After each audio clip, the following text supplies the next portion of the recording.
No matter what your trauma is trauma, big or small, medical or not, it's trauma. And it's okay at times to not be okay. You just can't stay there. And ask for help. Don't be afraid to reach out to somebody, even a stranger you kind of only know, because that might be the person you need to get you over a hump. And not to minimize your trauma comparatively to someone else's. Yours is just as valid as anybody else's.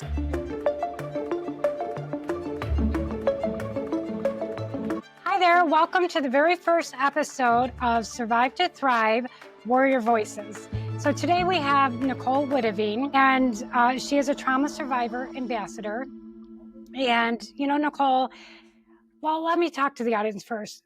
When I set out to start having these conversations, I really was looking for some people that are going through a trauma or have been through a trauma that want to inspire and bring hope to other trauma survivors.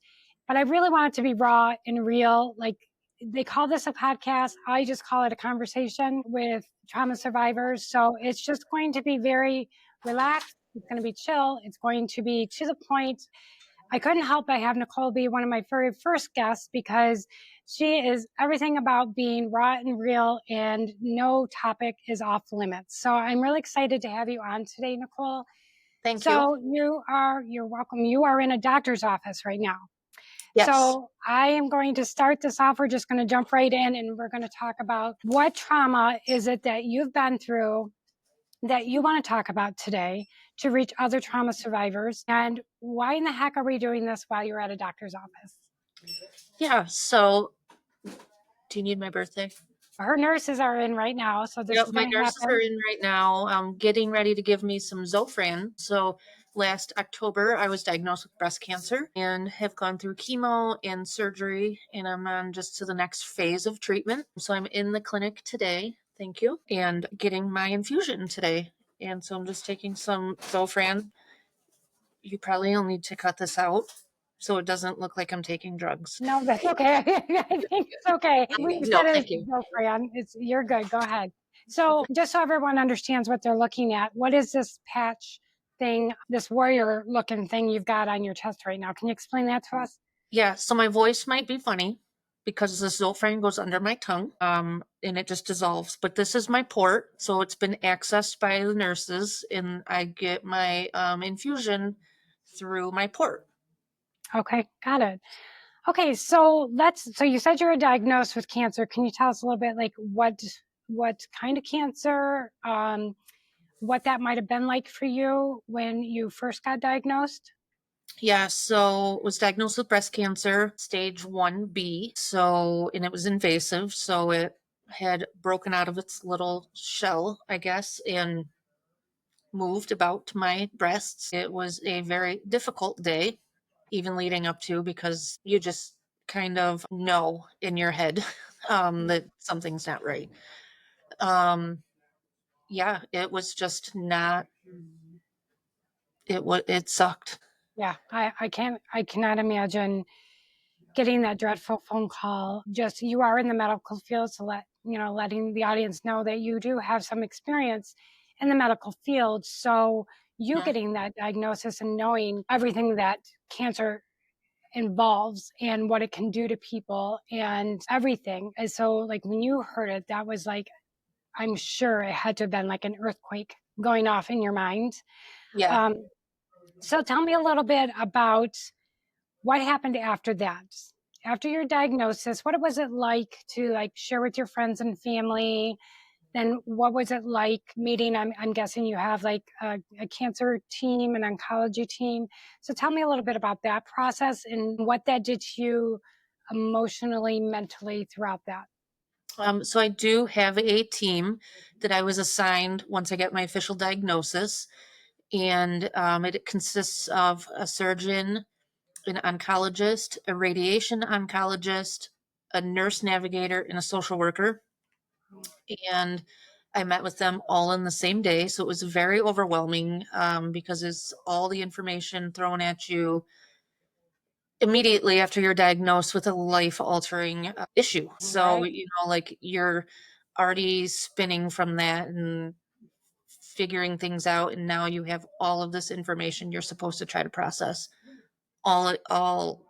within 5 days is how soon from diagnosis to the doctors I was. Yeah. And then it was just we made a game plan and stuck to that game plan, and let's roll. I didn't want to just sit and him and haw and like let's Get get her it done. done. Yeah, Get her yeah. done. So you were diagnosed in October, and so it's been almost a year. Yes. You mentioned that you've gone through chemo, Hmm. um, and then you had surgery, correct? Um, Yes. tell me, I mean, that's a lot. Just getting the diagnosis.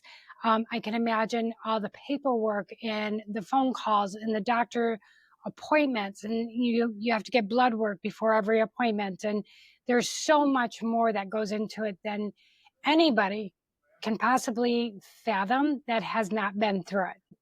So it's not just going to chemo; it's all the things that go with it. It's being off of work, right? Yes. But yet the medical bills are coming in, Hmm. and that's got to be devastating when Yes. you can't work, and yet these bills are coming in, and you're still going through it.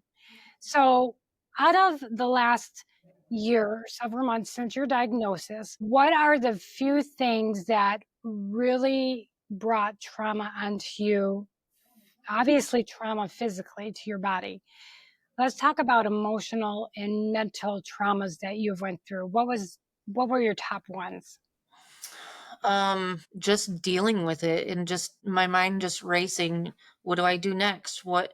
It's a blow essentially, to every system of your body, mentally just preparing for the road ahead. When you're walking your everyday life, you don't think about all the appointments, all of the doctors, all of the road ahead, which was, even though I knew I had all of these appointments and all of these tasks, how was I going to get there? How was I going to pay for it? How was I going to survive it? Each appointment, each treatment, each Mm. every little thing.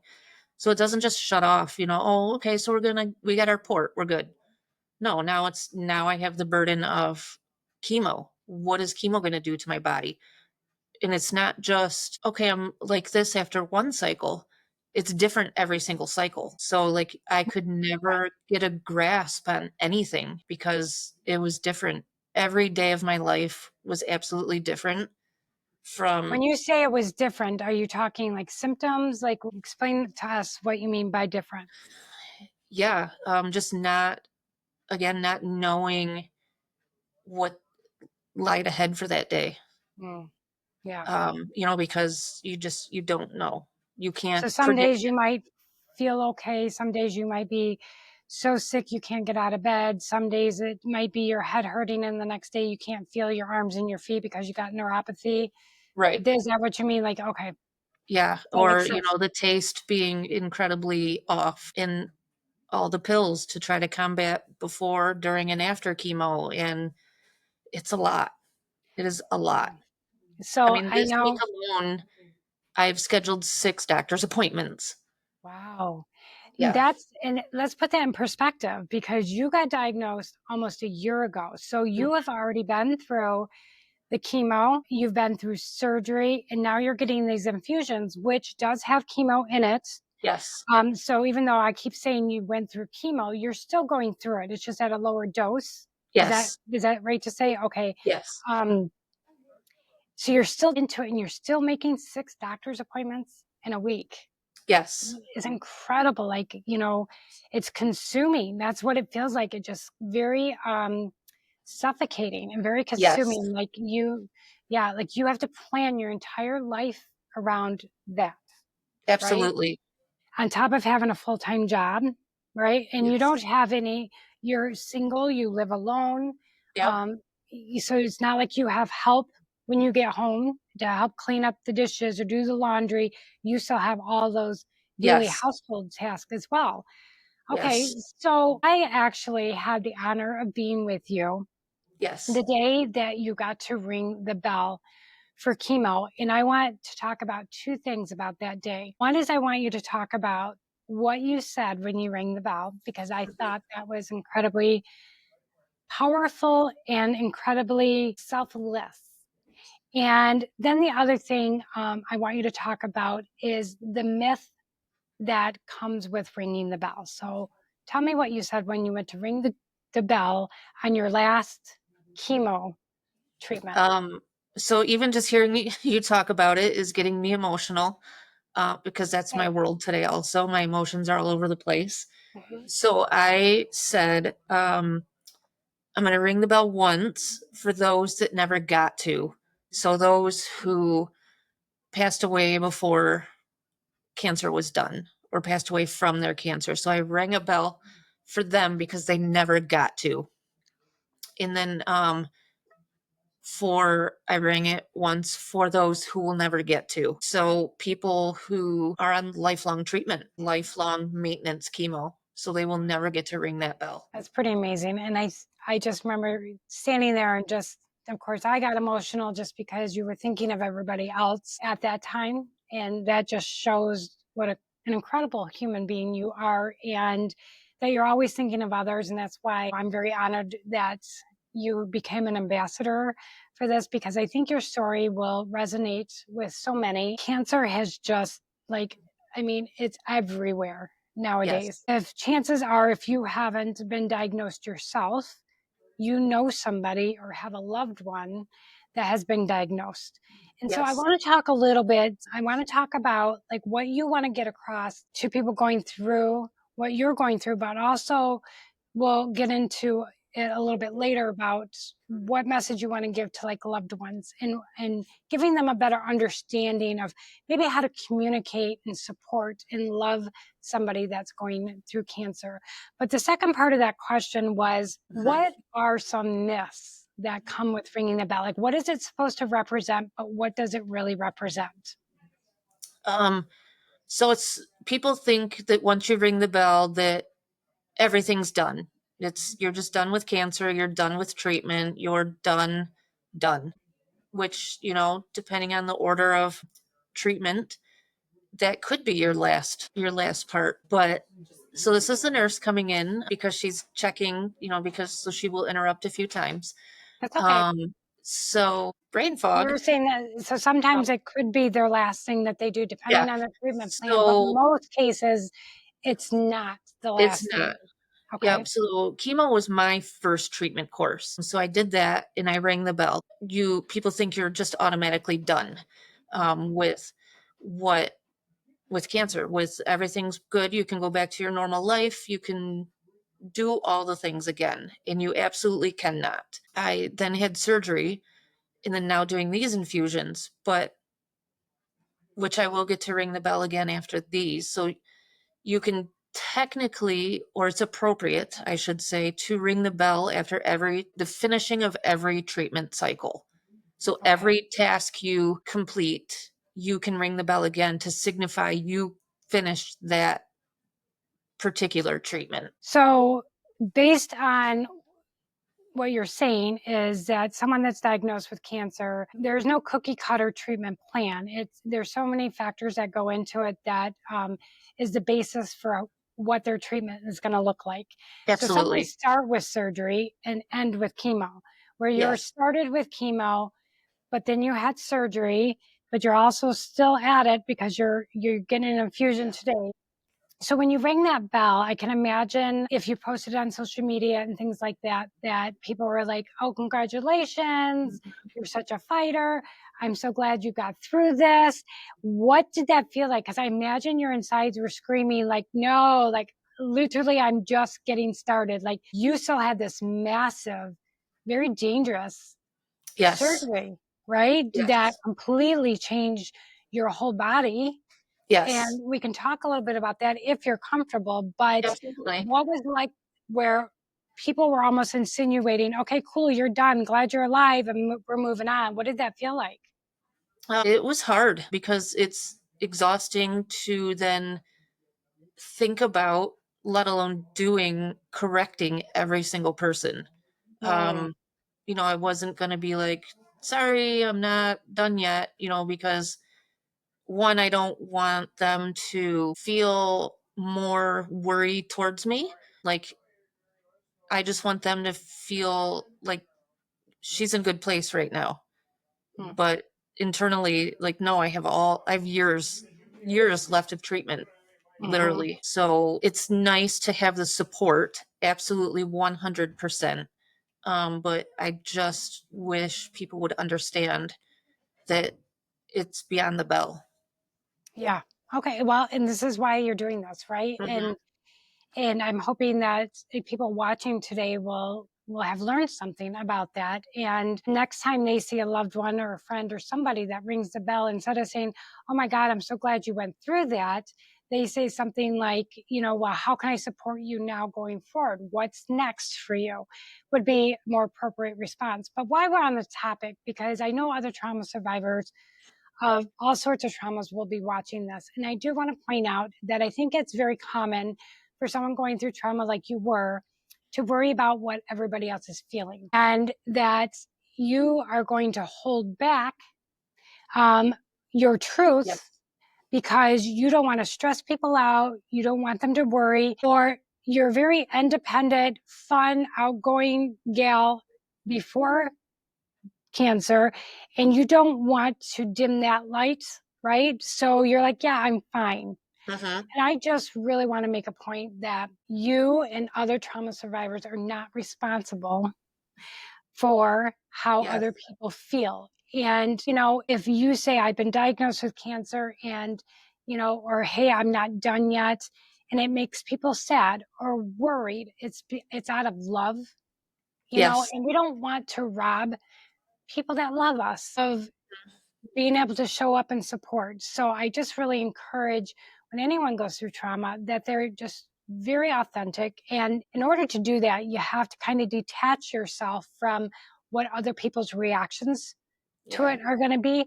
But I also imagine that if someone had a very big outburst of emotion, that then puts a weight back on you, right? Of feeling responsible. And so but being authentic and being real, and you have been, and this is what I loved about your journey, is you've been authentic about the goods and the bads, Very transparent through this. yeah, yeah, very transparent. So what would you like to get across as a trauma survivor ambassador to those that are watching, to other trauma survivors that might be suffering in silence? Don't. Just don't. You've got to have at least one person in your life. You don't gotta, you do have at least one person in your life, or two or three, a handful that you can absolutely have those difficult conversations with, and that they will put you back in your place and tell you the things. And you just can't worry about what other people are thinking. So just going back to, you have one or two people in your life. Yeah, so you have to have at least one person, but some people have several people in their life that you can feel it all with and tell it all to, but will put you back in your place when you shouldn't be feeling certain ways, like with allowing other people to feel with me, I guess you Okay. could say. So it's important, let me make sure I'm hearing you right, that it's important to have like an accountability partner to Yes. where, if you start to go off into like a pattern that might not be a healthy coping skill or even a healthy mindset, it's like, okay, we're good. Like it's okay. Scream, cry, do what you got to. But also having that friend that's tough enough to say, listen, Yes. let's move forward. What's next? How can I support you? Someone Yes. that won't just let you drown in your trauma, but can also validate and support where you're at, Mhm. no matter if you're having an up day or a down day. Yes. 100%. That's awesome. So, what, if any, other things drove you crazy during this journey of yours that, if any, like I said, that you wish you could change or have differently? The way people communicate with somebody with cancer, because you get a lot of people who say things out of love and it being genuine, but it just isn't the right place, or time. If I'm having a conversation with you, don't tell me your Aunt Sally died from cancer. Like that, like don't even Right. just Okay. don't. Mm, Another big one for me, and I gave a lot of grace to it because it's okay. When a lot of people said, "Oh, you look good bald." mm, I didn't have a choice. That hair fell out. I had a choice to do treatment, absolutely, which then I knew would cause baldness. sure. But I didn't, it's not like I went to the barber shop and had my hair cut off. Right. So, like that. Okay. Yeah. No, And that just makes like sense. educating people, like, just think how you, if you were in my shoes, how would you want to approach somebody with certain topics? I think that's really important for people to know because, like you said, I think that people typically do it out of love or for the lack of knowing what to say to Yeah. somebody going through trauma. I love the fact that you said that you did give grace because um, if they've never been around somebody Hmm. that's going through what you're going through, then I don't, I is most likely not intentional. But it was Absolutely. also an awesome opportunity for you to say, here's a better way to say this, or here's why this hurts. Like I know, like I lost a child, and when people would say to me, well, do you have other children?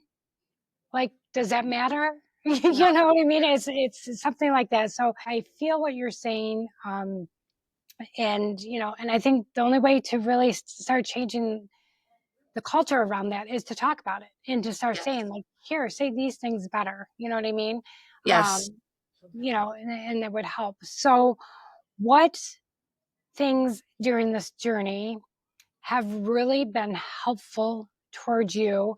And I'm talking like with your healing, mentally, emotionally, stuff that you've done for yourself, or maybe something that other people were able to do for you. So this is going out to for anyone going through cancer, but again, also to one's loved ones, caregivers, that talk a little bit about the healing process and the things that did go good that you think were amazing on your healing journey.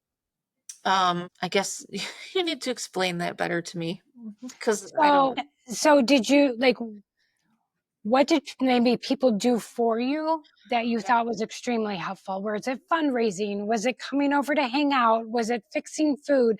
Like what are the things that were extremely helpful during this process for you? Yeah, so being such an independent person, Hmm. accepting help in any forms is extremely difficult for me, no matter if it's just somebody coming over or somebody chopping wood in my backyard or somebody creating bug spray as a fundraiser. It's all difficult. It's all difficult. So just learning, as a friend says, to accept the love from others as I so freely give. Hmm. Yeah, that's So beautiful. I've just had to swallow my pride a lot and just say, okay, Mm. okay, that's all I can do. Okay. It had to have been tough, especially Yeah. coming from somebody very independent. You feel like you're being needy, or you feel like Hmm. you're Burden. again, a burden to Mhm. somebody or anything like that. So to get through that and to allow the help to flow through that you so freely give out, you kind of talk to yourself a little bit. It sounds like you're like like maybe you did some self-reflection. Yes. How did you get to the point where you're able to be like, okay, and let it happen? Um, yeah, just like you said, self-reflection and being like, well, what would I do for somebody else? Would I want to help meal prep? Would I want to help whatever? And I absolutely would because that's what I do. I'm a helper. And taking away somebody's joy or privilege of helping me in my need was not my place. Mm. I love that you Like, just said that. It was not your place to take away other people's joy of being able to help you. yeah, That's beautiful. I love that. And it's so, so true. So when people are going through trauma, it leaves the family and loved ones feeling helpless. yes. And we can't cure you, we can't fix the trauma, but there are things that we can do, right? Hmm. And as hard as it is, we have to allow others to do something to feel a part of your healing journey and just feeling like you're Yeah. not so helpless.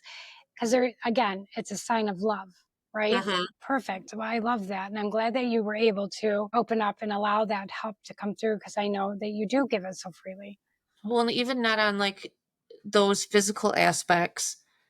And, I don't live near a lot of my friends. So even if you can't do anything monetarily or physically or whatever, Hmm. just send a text, Mm. a simple text.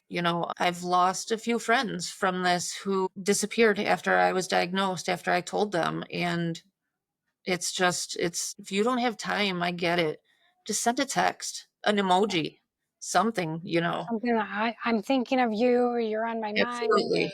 anything like that. Absolutely. A stupid joke, a googly eyes, something that is like, hey, like I got you. Even though I Yeah, can't do all the things, sure. I got you.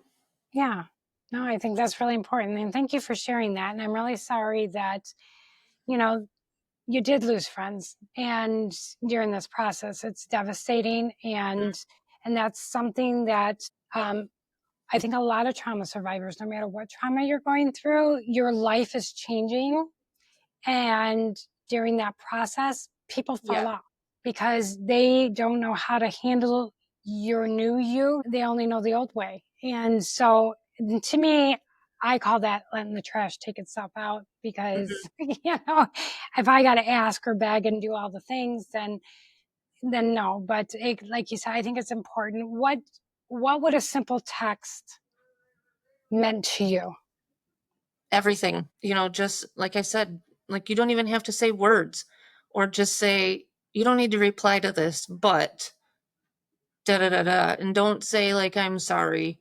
It's where it's like, just send me a dumb emoji. Send me a random picture. I love to take pictures on unattended phones.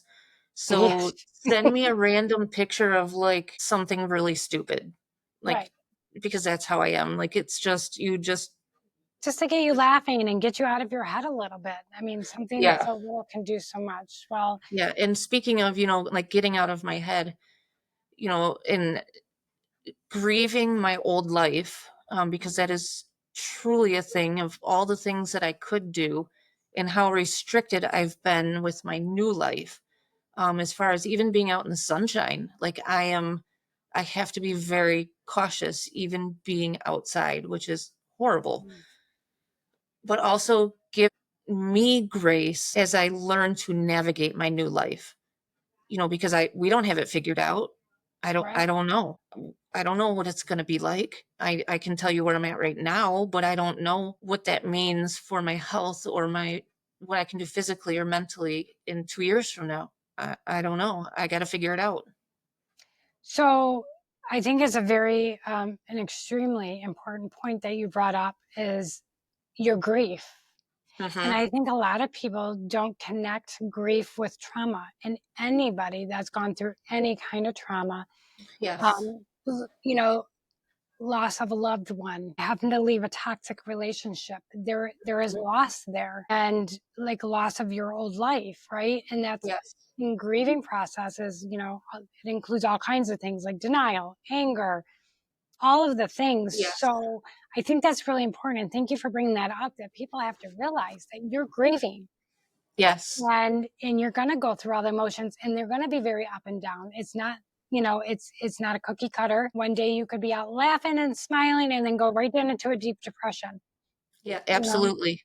So what other things have you done? You said you've done some self-reflecting. What are some other tools that you've used during this journey to keep one foot in front of the other moving forward versus living at the effect of it, becoming a victim to, because I know you're not a victim of cancer. You're a freaking warrior. Thank you. You are fighting cancer. You're winning right now. What are some things that you are doing for yourself that you want others to know about to help them help them to stay on the right path? You know what I mean? Yeah. So are you talking about like things like I go out and do, or Like anything that you do that helps you stay on track of being the one in control. um yeah, so I just don't, a lot of things these days are, I don't let them bother me. It was very hard to do that in the beginning, but in the grand scheme of things, it's not important. So, I'm just learning to navigate what matters and what deserves my time and effort and what doesn't. I like to go just be outside, put my feet in the ground and just listen. I live very rurally, so I have wildlife and the sounds and all the things that come with living in the country. I belong to this amazing Jeep group, and we do all kinds of fun things. And finally, being able to feel good enough to get back into the swing of some of those things that I'm physically able to do has been huge. Just going even for rides by myself in the country with my Jeep, blaring the music, just taking time for me and letting my brain shut down in the moment and not think about tomorrow I have to get my blood work. Tomorrow I have to call these two doctors. The next day I have an infusion. How am I going to feel after the infusion? Then I got to travel. How am I going to feel when I'm traveling? How close is the nearest bathroom? What? Like Yeah. it's just a Wow. constant loop in my brain. So, well, good for you for being able to like get outside of yourself. And even though you're going through something so traumatic and dark and it's not just time consuming, it's mentally consuming, that you Yes. still found time when at least you felt physically okay to be able to Hmm. go do things with the Jeep group and to be able to go outside and enjoy the nature and to take rides by yourself. I think it's just so, so important for Yes. trauma survivors to do that. And sometimes we have to do it with purpose. Like we have to do it on purpose. Like we have to make ourselves do Hmm. something that's going to make us laugh. Like it's Yes. not, it doesn't come to us. Like we have to, like we know Nicole. Nicole is one of her favorite line is, if I'm not fucking around, that's when you need to come check on me. And that Absolutely. explains it all, right? Yep. So you needed to get out because what it sounds like to me, it brings some normalcy to a life that is just wildly out of control Yes. at the moment, right? Yes. So finding small things, it doesn't even have to be great big things, small things that you're still capable of doing from your old life Yes. and bringing them into your new life because it's like, well, wait a second, maybe this isn't so bad, you know? Yeah. Well, okay, I'm going to go ahead and wrap this up, but I want you to end it with, as a trauma survivor ambassador, what do you want to drive home, or what message do you want to get out to all trauma survivors?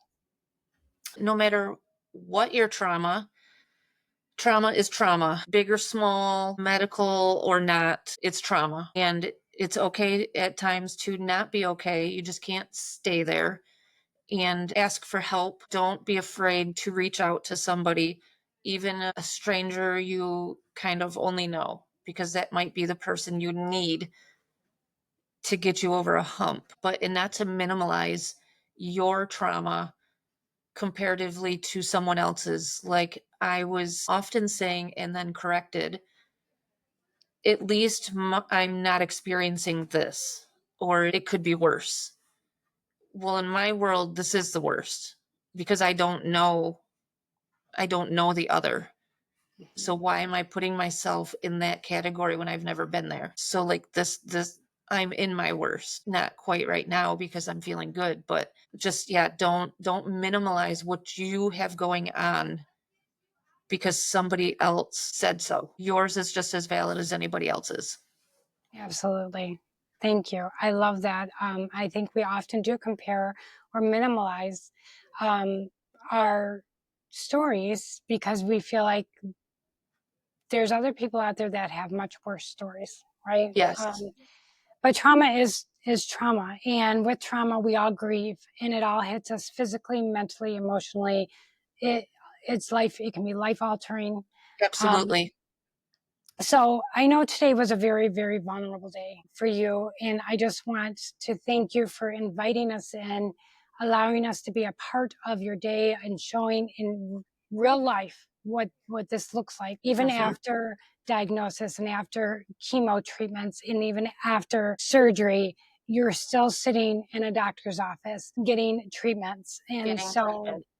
I think it's really important that you brought up that ringing the bell is not meaning that you're cancer free. And matter of fact, and correct me if I'm wrong, you were not considered cancer free for months after you rang the bell, correct? I was not considered cancer-free until after surgery when I Yeah. had no evidence of disease, is what they Okay. call it these days.